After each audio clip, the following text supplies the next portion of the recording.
আসলে আপনারা জানেন যে দীর্ঘদিন পরে জেনারেশন জেড জেনজির মাধ্যমে যেই আন্দোলন সংগ্রামের মাধ্যমে একটা পট পরিবর্তন হয়েছে এবং সে তার মাধ্যমে আমাদের একটা ভোট দেওয়ার একটা সুযোগ এসেছে।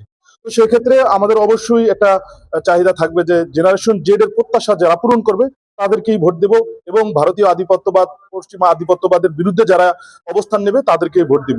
আর বিশেষ করে আপনারা জানেন আমাদের ভোলার যেই অঞ্চলে একটা বিশেষ দাবি রয়েছে, 5 দফা দাবি, ভোলা বরিশাল সেতু, ভোলা মেডিকেল কলেজ এবং স্থায়ী বেড়িবাঁধ সহ পাবলিক বিশ্ববিদ্যালয় সহ আমাদের যে দাবিগুলো রয়েছে সেই দাবিগুলো যারা প্রত্যাশা পূরণ করবে, যারা আমাদেরকে আশ্বাস দিবে এবং বাস্তবায়নের জন্য যারা পদক্ষেপ নেবে তাদেরকে আমরা ভোট দিব।